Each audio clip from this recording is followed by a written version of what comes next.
Hi, everyone. Judge Andrew Napolitano here for Judging Freedom. Today is Wednesday, August 21st, 2024. We are back on YouTube. More about what happened at the end of the show. Colonel Douglas MacGregor is here with us now on who's winning, who's losing, and why is NATO invading Russia. Colonel, what is the current status of the incursion by Ukrainian troops and others into the Kursk, I think I'm saying that the way Ray McGovern wants me to say it, region of Russia? We have too many languages to master to do our jobs properly, don't we? Right. I think we can say with complete confidence that, sadly, I guess if you're Ukrainian, all of the heavy weapon systems, Patriot missiles, radars, tanks, artillery, EW, all of the equipment that requires people to crew it has all been destroyed. They've used a number of Iskander missiles, a missile that has a range out to about 310 miles, to about, normally between 250 and 310, carrying a warhead that can be 1,000, 1,100, 1,200, 1,300 pounds. Different kinds. I know they've used some fuel air explosive as well as high explosive, and it's just devastated them. They also have on either side of their flanks right now very tough fighters, Chechens, Wagner, and also some soldiers from the Russian Volunteer Corps. And they are cut off from retreating back into Ukraine. I don't think very many of these people will survive. How many are Americans and Brits? Because as you rightly point out, I think we can call this tragically a NATO invasion, even though they may well not be in Ukrainian or maybe in Ukrainian uniform as opposed to their own. And you also have Polish soldiers and officers. So this conglomerate has really gotten into trouble. They're not going to make it. Colonel, the equipment that you described as being destroyed, this is American and Western supplied equipment used for the incursion, brought into Russia by the Ukrainians and their Western comrades, destroyed by the Russian military. Yes. I mean, this is probably the single most disappointing aspect of this whole business. We started at the outset of this tragic war with promises that whatever we in the West did, it would be defensive against the Russians. And I don't think there was ever any intention for U.S. manufactured, British manufactured, German manufactured weapon systems to end up being used in offensive action against Russia, but it's happened. And from the Russian standpoint, they don't mince words.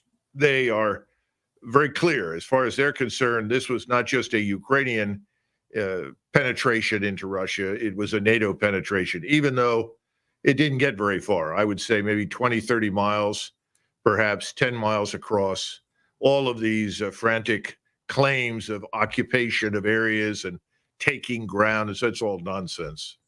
Are we safe in concluding, Colonel, that this could not have happened but for the involvement of CIA, MI6, and the American Defense Department? Oh, I think that's true, but I think you can make that argument from the very beginning, especially with the intelligence agencies. They've been heavily engaged, and they're very proud of everything they've done, sadly. So when Secretaries Blinken and Austin say they knew nothing about it, they're either being untruthful or somebody kept them in the dark. Yeah, I think that's probably fair to say. And it's not impossible that they were kept in the dark. I know that was done to President Trump. The truth was concealed from him about the numbers and disposition of forces in Syria, in Iraq, and other places. So it's not entirely surprising. You know, I'm thinking about how all of this started, Colonel, and you and I have been through this many times. The 1.5-inch thick, each page initialed agreement negotiated in Turkey between Russia and Ukraine, sabotaged by the United States and Great Britain in the person of then UK Prime Minister Boris Johnson, all of which with the promise to President Zelensky that Ukraine would join NATO. With all of these problems, with all of Ukraine's corruption, with all of its absence of democratic values, with its thumbing its nose and worse at Moscow. Why would NATO want Ukraine? NATO wants what Washington wants. I think we need to get that straight. Nothing happens in NATO that Washington does not initiate and does not approve. If you take Washington out of the equation, I seriously doubt that very many NATO members would have wanted to have anything to do with this. Now, also, I might add that Zelensky was promised a lot of things, not the least of which was that the entire scientific industrial power of the United States and its allies would be behind him, that he would have limitless quantities of equipment and ammunition, and that he would win because we insisted that Russia was backward and incapable.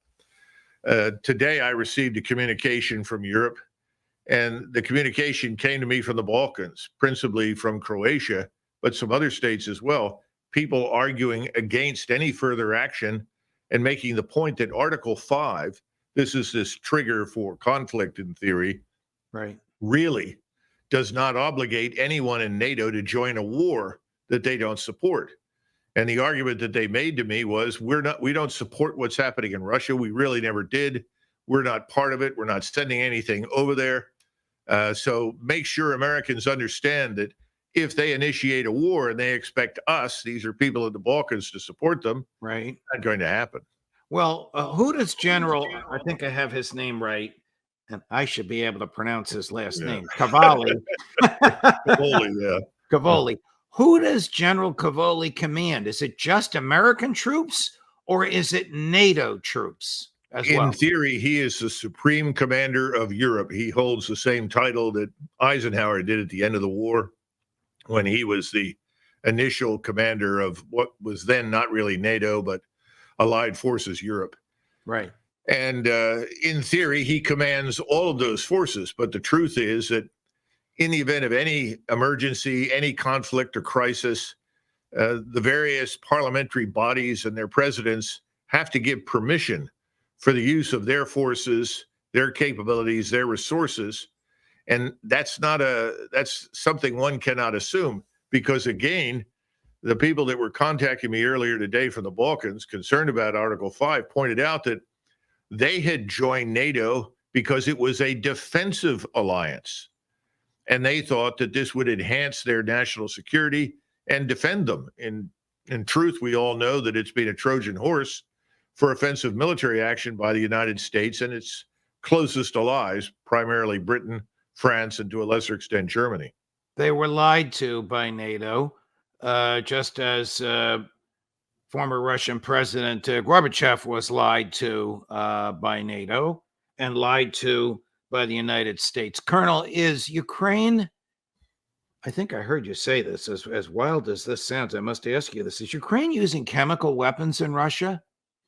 Yeah, we've gotten reports that certainly there was some evidence for the use of chlorine in 155 millimeter shells. I don't know if they came from the United States or Great Britain, but that's being reported. Obviously, you can't know with absolute certainty unless you're on the ground and test the soil. But at the time, I was very concerned about that because chlorine is a terrible poison. It ruins the environment. So if that's true, I hope the Russians have it under control. It's certainly a stupid idea. Isn't it a war crime? Well, that's a good question. It depends on whether or not someone was harmed by it. If no one was harmed, then I suppose in theory, you don't have a crime. But there's so many breaches of the Geneva Convention have characterized Ukrainian behavior that it's hard to say at this point. What do your sources tell you about the probable presence of American persons on the ground in Russia as part of the incursion in Kursk, whether they're CIA, civilian contractors, soldiers of fortune, or U.S. military in somebody else's uniforms? Well, we know that you've got Americans and British soldiers or mercenaries, whatever you want to call them, and probably a number of Polish soldiers as well. Are these people that were formerly in the armed forces and are now being hired and paid as mercenaries? Are these people temporarily on loan You know, this is hard to tell. I'm not someone who spent a lot of time in special operations. And so a lot of things are possible when you move into the special operations realm with the intelligence agencies, and everything's designed to conceal the truth. But we know that there are at least 2,000 of the original 12,000 are people from the United States, Great Britain, and probably Poland, maybe more. How many of them have been killed or captured? I have no idea. I hope that none of them are captured or killed, but it looks pretty grim right now. Colonel, I don't want to put words in your mouth or split adjectives. However, if the United States authorized it, if the United States orchestrated it, if the United States paid for it, paid the salaries of the soldiers of fortune, and if the United States supplied the equipment, I think the answer to all those ifs is yes. Can you argue that the United States participated in an invasion of Russia? Well, as you say, you're on the knife edge here of admitting something that I don't think anyone in Washington is going to sign up for. I mean, of course, it's no mystery to the Russians. You know, no one is fooled by any of this. And we are playing a very dangerous game with Russia. I sat yesterday with a woman who spent many, many years in Russia, and she was explaining to me the level of hostility and anger in the Russian population. And the point she was making to me is that President Putin right now has enormous pressure on him from the Russian population to take decisive action. Right. There are patriotic songs. People are writing essays and poems, but there's this groundswell of support to essentially march west all the way to the Polish border and settle this. And the argument is there can be no more negotiation, and whatever we agree to will never be taken seriously. The only solution is to end the life of this independent Ukrainian nation state. I don't think that's what Putin wants to do. In fact, I know he doesn't. He would like to have a settlement of some kind. But this is the attitude inside Russia. So from the very beginning, remember, we were told there would be cracks in Russian society, that there was discontent inside Russian society, that people would rebel against the use of Russian troops in Ukraine. None of that came to fruition. For every one person who may have raised an objection, there were thousands that absolutely supported it because everyone knew it was in their national security interest to have a friendly state, or at least a neutral state, right, on Russia's western border. Colonel, I'm going to play a clip from President Putin on Sunday evening, in which he candidly says, you know, the West are the Ukrainian masters and they're fighting us and we know it. And then I'm going to ask you, after we play the clip, as a follow-up to what you just said, but first the clip. Why is it being... It appears that the enemy, with the help of the Western masters, is fulfilling their will, and the West is fighting us with the hands of the Ukrainians. So looks like the enemy seeks to improve its negotiating positions in the future. Why is he being so patient? Because he understands that if they confront us and we confront them militarily, that there is a potential for escalation to the nuclear level. He's made this clear repeatedly, that that's something he doesn't want and wants to avoid at all cost. So I think that's really the underlying theme. I think there's something else here that we need to mention. Our media continues to misinform the public in the West and tells them that everyone is behind Zelensky, the Ukrainians want to fight to the bitter end, no one will give up. Well, that's just not true. The Ukrainian army is a shadow of its former self. Large numbers of people are defecting. If they can surrender and survive, they do. If they can get out of the area and escape, they do. No one that's overseas, that's fled this place, wants to come back and die pointlessly in this war. So I think we're dealing with a puppet government, and Putin knows that. And he's not interested, it has never been interested in killing millions of Ukrainians. That was never the goal. That's all nonsense. So I think that's part of it as well. He wants to settle this thing. He simply wants whatever remains of Ukraine to be a neutral state. Will Putin decapitate Kyiv, either destroy the buildings in which its leadership works or resides or destroy its leadership in order to bring this to an end? Well, he could certainly do that. And a number of us have been rather surprised that he hasn't taken that action. I think on the one hand, he'd like to have someone to talk to end this thing. So I'm sure that's part of his rationale for not having done it. I think also he wants to spare Kiev. You know, Kiev has a unique position in the history of Russia and the entire region. It's the cradle of Russian Orthodox religion and culture. It's the last place he wants to inflict damage on. So you put those together, he's held back. Now, is he currently considering a decisive strike once and for all and moving forces into the city? I imagine he probably is, but it's probably a last resort even now for him. How long do you think this war is going to go on? I mean, is this going to become another one? In a little while, I'm going to play a clip that has to do with the wars in Afghanistan and Iraq, the forever wars. Do you think Ukraine will become another one of America's forever wars? I'm sure that there are personalities in Washington who would welcome that. Senator Graham? Well, I think you have to admit that you have these people that have no idea what they're talking about. They don't understand the consequences for the Ukrainians. They don't even understand the potential consequences for us. And we seem to be ready to turn whatever is left of Ukraine and its homeland into a wasteland. I don't think that's what anybody set out to fight for. Why would you do that? I'd like you to analyze a statement from President Lukashenko of Belarus. This was also made Sunday evening. Chris, cut number 3. This kind of escalation on the part of Ukraine is an attempt to push Russia to asymmetric actions. For example, the use of nuclear weapons. For sure, Ukraine would be very happy if Russia or Belarus used tactical nuclear weapons there. They would be happy because we would hardly have any allies left. No countries would ever sympathize. And secondly, on nuclear weapons, the world has a negative view of these. So the Ukrainians want to push this possibility. They want to push Russia. Who could defeat Russia? Ukraine cannot do it. Who can? The West, NATO. We, myself and President Putin, think that NATO would then get the green light to invade Russia without hiding its intentions.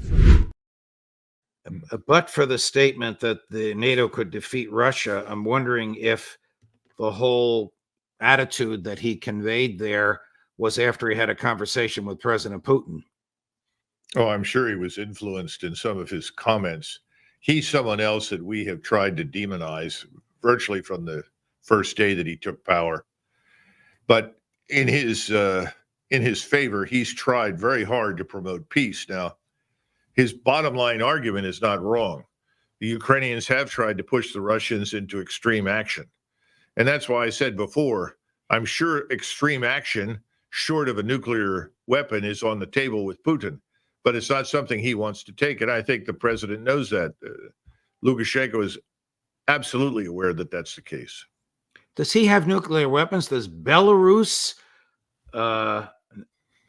not a country perceived as a major player on the world scene, have nuclear weapons? There are 8 million people living in Belarus. That's not very many. Remember, at the outset of this war, there were, 40 million, we estimate, perhaps a little more, maybe a little less in Ukraine. Right. Belarus is very small in terms of population. But with the agreement from Lukashenko, President Putin has pushed tactical nuclear weapons, Russian tactical nuclear weapons, forward in a position to defend Belarus. Belarus has worried about attacks from Poland and Lithuania.